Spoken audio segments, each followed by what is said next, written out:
Hello there and welcome back to Hydroponics Daily, your go-to podcast for everything soilless cultivation. I'm your host, Dr. Russell Sharp, the founder of Utrema Limited. We manufacture fertilizers, biostimulants and organic biopesticides that are used by massive growers and small growers. And yesterday I did an episode for small growers, carnivorous plant growers, bonsai growers, and today I'm going to do one for large growers. And it's a topic I'm not an expert on, so I'm just going to tell you some of the things that I've read and let you get in contact if you know more than me, if my take is wrong. So this is a press release that comes from the UK Urban AgriTech organisation, and they represent indoor farmers, vertical farmers, and they're talking about the sector facing a multi-million-pound annual energy cost surge in 2026. And this could lead to widespread devastation, and their words, not mine. They're sounding the alarm, and they're saying that it could trigger widespread business failures, reduce domestic production of, obviously, fresh produce, and drive up food prices for millions of consumers. So what is it?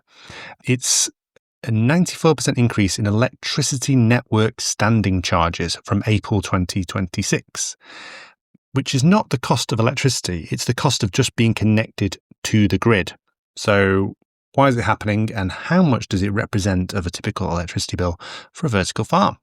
So their gripe is that there is an energy intensive industries exemption scheme to these charges, and they get about 90% discount on these standing charges.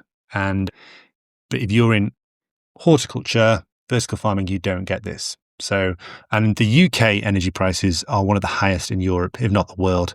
And it's a big bone of contention, not just because of vertical farming, but also industry in general. You know, the cost of doing business in the UK is becoming very, very difficult because of these energy costs, because of the drive for net zero and what the sort of Labour government are doing around there, and sort of real inaction on energy prices. So electricity price, for example, sits at £56 per megawatt hour in the UK compared to down to 34 in many EU horticultural nations, such as Holland and Belgium. So that is a big difference and a big competitive advantage for those companies that are exporting into the UK. And the UK Urban AgriTech organisation is saying that this planned increase, this 90% increase in the standing charges, could add almost £1 million to the annual operating cost of a vertical farm, because they require high capacity grid connections and infrastructure for lighting and HVAC systems.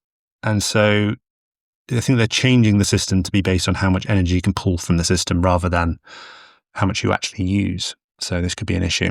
And you know what? I think they've got a point. This is not asking for a discount on energy. They're asking for parity with other industries, high energy industries, for what is essentially being just connected to the grid. And I think that's fair enough. Why should one industry get a discount and not another, especially one that's growing crops and food security? I think this one needs to be looked at long and hard by the people in the Department for Trade and Industry and Energy, and also DEFRA. In someone's head needs to be knocked together for that. Now they're saying that could be £1 million for a vertical farm, but I can't find the figures for that, because domestic tariffs for a house are about 53 pence per day, but for businesses it can be from 150 to £500 plus per year. But it should still only represent a tiny percentage of their actual overall energy bill. So, I've run the figures, put them through ChatGPT, and it's still coming like less than 1% of the total electricity costs. But maybe that's, with the new changes, that's going to increase dramatically.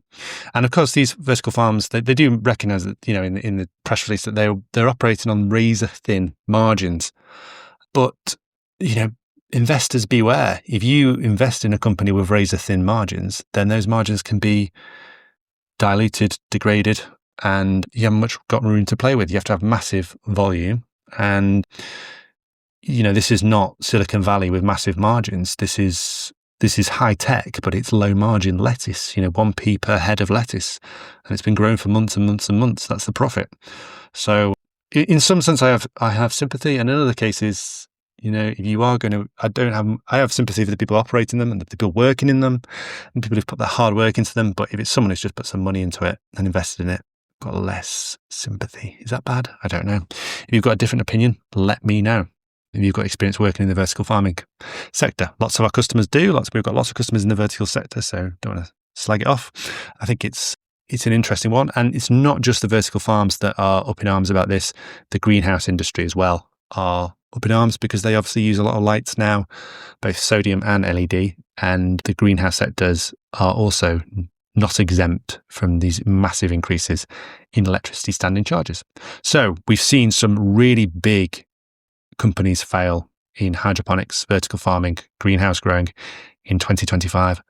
Could this just be the first wave? Could there be an even bigger wave in 2026? Or with those companies gone, is there room for other companies to expand? What do they say? Invest when there's blood on the floor or something like that. But don't catch a falling knife. Even a dead cat bounces. There's all sorts of sayings about when and when not to invest, and it's very difficult.